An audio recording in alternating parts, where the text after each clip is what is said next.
Hi friends, welcome back to Mazin Medias. അപ്പോൾ ഇന്ന് ഞാൻ കട്ട് ചെയ്ത് വെച്ച ചുരിദാറിൻ്റെ ഈ ഫ്രണ്ട് പീസിൽ എംബ്രോയിഡറി ചെയ്യുന്നതാണ് കേട്ടോ കാണിക്കുന്നത്. ഞാൻ എൻ്റെ സ്റ്റിച്ചിങ് മെഷീൻ വെച്ച് തന്നെയാണ് കേട്ടോ അതിൽ എംബ്രോയിഡറി ചെയ്തെടുക്കുന്നത്. അതിന് ശേഷം കുറച്ച് ബീഡ്സ് കൂടി ഞാൻ അതിൽ വെച്ച് കൊടുക്കുന്നുണ്ട്.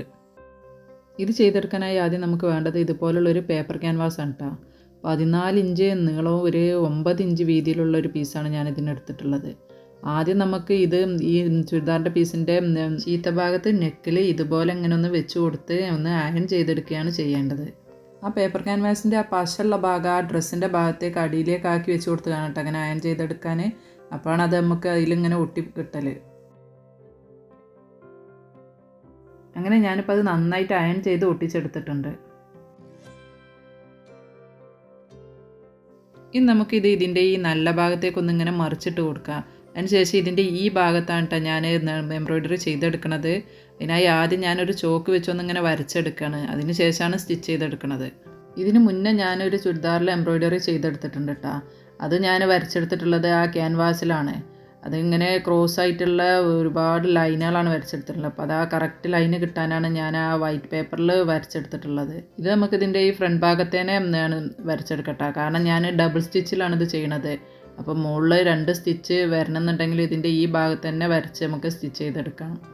ഇതിൻ്റെ ഈ ഷോൾഡറിന് ഇതുപോലെ ഇങ്ങനെ ഒന്ന് വരച്ച് കൊടുന്ന് ഇങ്ങനെ ഒന്ന് വളച്ച് വരച്ചെടുക്കാം കേട്ടോ. ഇതുപോലെ ഞാനൊരു 6 ലൈന് വരച്ചെടുക്കുന്നുണ്ട്. ആദ്യം ഒരു 5 ലൈന് വരച്ചെടുത്ത് ഇപ്പോൾ എനിക്ക് തോന്നി ഒന്നുകൂടി ഈ സൈഡിൽ വരച്ചെടുക്കാൻ പറ്റുന്നത്. അങ്ങനെ ഞാനിതാ ഇതിൻ്റെ ഈ ഭാഗത്ത് ഒരു ലൈനും കൂടി ഇങ്ങനെ ഒന്ന് വരച്ചെടുക്കുന്നുണ്ട് കേട്ടോ. ഇതിൻ്റെ ഈ ഓരോ ലൈനും ഈ നെക്കിൻ്റെ ഭാഗത്തുള്ള ലൈനിനേക്കാൾ അടിഭാഗം ഒരു 1/2 ഇഞ്ച് ഇങ്ങനെ കയറ്റിയാണ് കേട്ടോ ഞാൻ വരച്ചെടുത്തിട്ടുള്ളത്. ഈ ഗോൾഡൻ കളറിലുള്ള ത്രെഡ് ഉപയോഗിച്ചാണ് കേട്ടോ ഞാനിതിൽ വർക്ക് ചെയ്തെടുക്കണത്. അതുപോലെ തന്നെ ഈ 2 ബോബിലും ഞാൻ ഈ ത്രെഡ് ചുറ്റിയെടുത്തിട്ടുണ്ട് കേട്ടോ. 2 ബോബിൽ ഈ ത്രെഡ് ചുറ്റിയെടുത്ത് എന്തിനാന്ന് വെച്ചാൽ ഞാൻ ആദ്യം പറഞ്ഞില്ലേ ഡബിളായിട്ടാണ് ഞാനിത് ചെയ്തെടുക്കണമെന്ന്.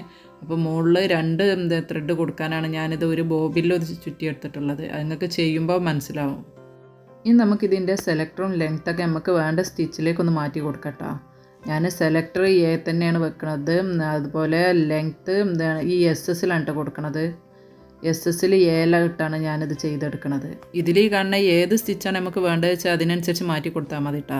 ഞാനിപ്പോൾ SS-ൽ ഉള്ള സ്റ്റിച്ചാണ് ചെയ്തെടുക്കുന്നത്. നമ്മൾ നോർമലായിട്ട് സ്റ്റിച്ച് ചെയ്യുന്നത് ഒരു 3 ലെയറായിട്ടാണ് കേട്ടോ ഈ SS-ലിട്ട് ചെയ്യുമ്പോൾ വരൽ. അതിപ്പോൾ ഞാൻ മുകളിലിപ്പോൾ ഒരു ബോബിനും ഈ ഒരു ത്രെഡും അങ്ങനെ 2 ലെയർ മുകളിലും കൊടുക്കണം. അപ്പോൾ നമുക്ക് അടിയിൽ സ്റ്റിച്ച് വരുമ്പോൾ ഒരു 6 ലെയറിലുള്ള സ്റ്റിച്ച് കിട്ടും.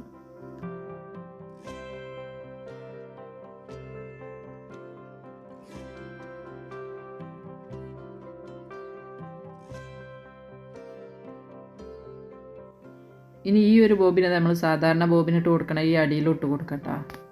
ഇപ്പോൾ എല്ലാവർക്കും മനസ്സിലായിട്ടുണ്ടാവും തോന്നുന്നു ഞാൻ ഈ 2 ബോബിനിൽ നൂല് ചുറ്റിയെടുത്തത് എന്തിനാണെന്ന്. ഒന്ന് മുകളിൽ ഇട്ട് കൊടുത്ത് കണ്ടില്ലേ, അതുപോലെ ഈ ഒന്ന് ഇത് അടിയിലും. അപ്പോൾ അതിനാണ് ഈ 2 ബോബിനിൽ നൂല് ചുറ്റിയെടുത്തത്. ഇനി നമ്മൾ ഈ വരച്ചെടുത്ത് ഈ ലൈനിലൂടെ ഒന്ന് ഇങ്ങനെ സ്റ്റിച്ച് ചെയ്തെടുക്കട്ടെ. സാധാരണ നമ്മൾ സ്റ്റിച്ച് ചെയ്യുന്ന അതേ രീതിയിൽ ഇങ്ങനെ സ്റ്റിച്ച് ചെയ്ത് പോയാൽ മതി. ഇതിങ്ങനെ സ്റ്റിച്ച് ചെയ്തെടുക്കുമ്പോൾ നമ്മൾ സാധാരണ സ്റ്റിച്ച് ചെയ്യുന്ന അത്ര സ്പീഡിൽ സ്റ്റിച്ച് ചെയ്യാൻ പറ്റില്ല കേട്ടോ. കാരണം 3 സ്റ്റിച്ച് ഒന്നിച്ച് വരില്ലേ, അപ്പോൾ അത്രയും സ്പീഡിൽ സ്റ്റിച്ച് ചെയ്യാൻ പറ്റില്ല. അപ്പോൾ നമ്മൾ സ്റ്റിച്ച് എങ്ങനെയാണ് കിട്ടുന്നതെന്ന് നിങ്ങൾക്കിത് കാണുമ്പോൾ മനസ്സിലാകണില്ലേ. ഇതുപോലെ നമ്മൾ ഈ വരച്ചെടുത്ത എല്ലാ ലൈനും ഒന്ന് സ്റ്റിച്ച് ചെയ്തെടുക്കാം കേട്ടോ. എനിക്ക് ഈ SS-ൽ എ എന്ന് പറഞ്ഞ ഈ സ്റ്റിച്ച് ഭയങ്കര ഇഷ്ടമുള്ളൊരു സ്റ്റിച്ചാണ് കേട്ടോ. കാരണം ഇത് സ്റ്റിച്ച് ചെയ്ത് കഴിഞ്ഞാൽ നമുക്കിത് കാണാൻ നല്ല ഭംഗിയാണ്. നമ്മൾ ഹാൻഡ് എംബ്രോയിഡറി ഒക്കെ ചെയ്തെടുക്കുമ്പോൾ ഒരു ചെയിൻ സ്റ്റിച്ച് ചെയ്യൂലേ, അതൊന്നുകൂടി ടൈറ്റാക്കി ചെയ്താൽ കാണുന്ന ഏകദേശം ആ ഒരു രൂപത്തിലാണ് എനിക്ക് ഈ സ്റ്റിച്ച് തോന്നിയിട്ടുള്ളത്. അങ്ങനെ ഞാനിപ്പോൾ അതിൻ്റെ ഒരു ലൈന് ഫുള്ളായിട്ട് സ്റ്റിച്ച് ചെയ്തെടുത്തിട്ടുണ്ട് കേട്ടോ. ഇനി ബാക്കിയുള്ള ആ 5 ലൈനും കൂടി നമുക്ക് ഇതേ രീതിയിലൊന്ന് സ്റ്റിച്ച് ചെയ്തെടുക്കാം. ഇതിൻ്റെ ഈ എൻഡിൽ കൊടുന്ന് നിർത്തിയതിന് ശേഷം സൂചി ഒന്ന് പൊക്കിയതിന് ശേഷം അടുത്ത ലൈനിലൂടെ ഒന്ന് മുകളിലോട്ട് സ്റ്റിച്ച് ചെയ്തെടുത്താൽ മതി. അങ്ങനെ നമുക്ക് ആ എല്ലാ ലൈനും ഇതേ രീതിയിൽ തന്നെ സ്റ്റിച്ച് ചെയ്തെടുക്കാം.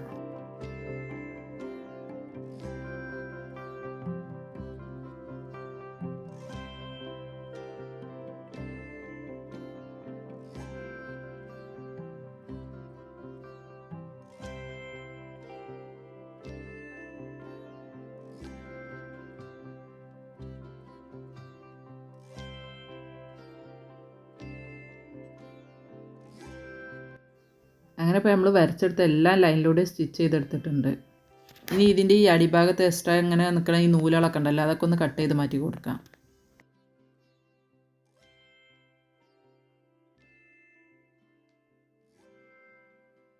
ഇനി നമുക്ക് ഇതിൻ്റെ ഈ നെക്ക് ഭാഗത്ത് ഒരു 1/2 ഇഞ്ച് വിട്ടതിന് ശേഷം ഒരു 2 ലൈൻ ഇതുപോലെ ഇങ്ങനെ വരച്ചെടുക്കട്ടോ. ഒരു ലൈന് കഴിഞ്ഞ് ഒരു 1/2 ഇഞ്ചിൻ്റെ അടുത്തോളം ഇങ്ങനെ ഒന്ന് വിട്ട് വീണ്ടും ഒരു ലൈൻ കൂടി വരച്ചെടുത്താൽ മതി.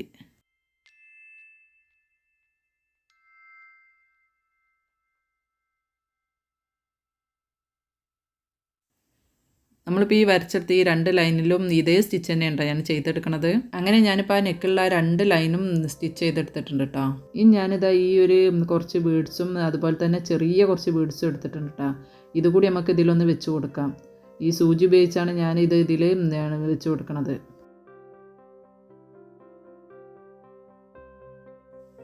ആദ്യം നമുക്ക് ഈ സൂചി ഇതിൻ്റെ ഈ എൻഡിൽ ഈ അടിയിൽ നിന്ന് മുകളിലേക്ക് ഇതുപോലെ ഇങ്ങനെ ഒന്ന് പൊക്കിയെടുക്കാം. അതിന് ശേഷം ഈ വലിയ ബീഡ്സ് ഉണ്ടല്ലോ അതിലൊന്ന് ഇതുപോലെ ഇങ്ങനെ ഒന്ന് സൂചിയിൽ കൂർത്തെടുത്തതിന് ശേഷം ഇങ്ങനെ പിടിച്ച് ഈ നീളത്തിൽ ആ ബീഡ്സിൻ്റെ അളവിൽ ഇങ്ങനെ ഒന്ന് വെച്ച് കൊടുത്തതിന് ശേഷം ഈ ഭാഗത്ത് നിന്ന് വീണ്ടും നമ്മൾ ആദ്യം സൂചി പൊക്കിയെടുത്തില്ലേ ആ ഭാഗത്തൂടെ ഇതുപോലെ ഇങ്ങനെ ഒന്ന് പൊക്കിയെടുക്കാം. അതിന് ശേഷം അടുത്ത ബീഡ്സ് ഇങ്ങനെ ഇട്ട് കൊടുക്കുക. എന്നിട്ട് ഇതിൻ്റെ ഈ ഭാഗത്തേക്ക് ഒന്നിങ്ങനെ ചെരിച്ച് വെച്ച് കൊടുത്ത് ഇതേ രീതിയിൽ നമ്മൾ സൂചി തുടങ്ങിയ ആ ഭാഗം ഉണ്ടല്ലോ അവിടേക്ക് ഇതുപോലെ ഇങ്ങനെ ഒന്ന് പൊക്കിയെടുക്കാം. ഇതേ രീതിയിൽ ഈ ഭാഗത്തും ഒന്നും കൂടി ഇങ്ങനെ ഒരു ബീഡ്സ് കൂടി ഇങ്ങനെ വെച്ച് കൊടുക്കണം കേട്ടോ.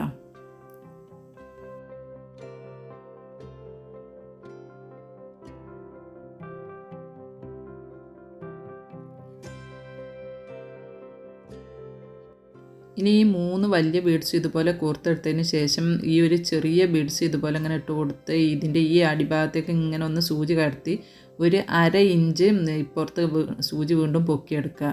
നമ്മൾ സ്റ്റിച്ച് ചെയ്ത സ്റ്റിച്ചിമ്മലൂടെ ഈ ഒരു 1/2 ഇഞ്ച് ഇപ്പുറത്ത് പൊക്കിയെടുത്താൽ മതി. അതിന് ശേഷം ഈ ചെറിയ ബീഡ്സ് ഒന്നുകൂടെ ഇങ്ങനെ ഇട്ട് കൊടുക്കുക. അങ്ങനെ ഈ ഓരോ ബീഡ്സ് ഇട്ട് ഒരു 1/2 ഇഞ്ച് ഇപ്പുറത്തായിട്ട് ഇങ്ങനെ ഒന്ന് കോർത്തെടുത്ത് ഫുള്ളായിട്ട് ഈ ബീഡ്സ് കോർത്തെടുക്കുകയാണ് ചെയ്യേണ്ടത്. നമ്മളിപ്പോൾ സ്റ്റിച്ച് ചെയ്തെടുത്ത് ഈ 6 ലൈനിലും ഇതേ രീതിയിൽ തന്നെയാണ് കേട്ടോ ബീഡ്സുകൾ കോർത്തെടുക്കണത്.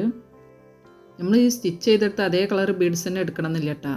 നിങ്ങളുടെ ഡ്രസ്സിന് മാച്ചാണ് വേറെ ഏത് കളർ ബീഡ്സ് ഉണ്ടെങ്കിലും അത് ഇതിൽ ഇതുപോലെ ഇങ്ങനെ ചെയ്തെടുത്താൽ മതി.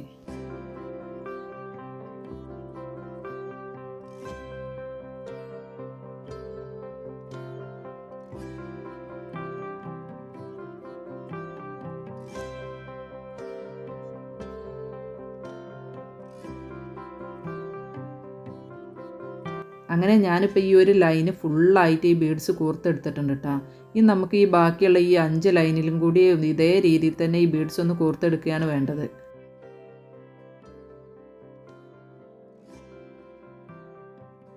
അങ്ങനെ ഞാനിപ്പോൾ ആ 6 ലൈനിലും ഒരേ രീതിയിൽ തന്നെ ബീഡ്സ് കോർത്തെടുത്തിട്ടുണ്ട് കേട്ടോ.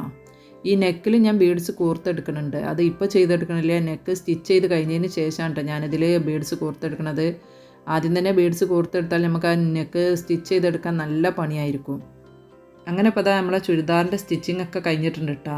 അതിന് ശേഷം ഞാൻ ഇതിൻ്റെ ഈ നെക്കിലും ബീഡ്സ് കോർത്തെടുത്തിട്ടുണ്ട്. അതുപോലെ തന്നെ ഇതിൻ്റെ ഈ 2 കൈയിലും 4 ലൈനിൽ നമ്മൾ ഇവിടെ സ്റ്റിച്ച് ചെയ്ത അതേ സ്റ്റിച്ച് കൊടുത്ത് ഈ ബീഡ്സ് കോർത്തെടുത്തിട്ടുണ്ട്.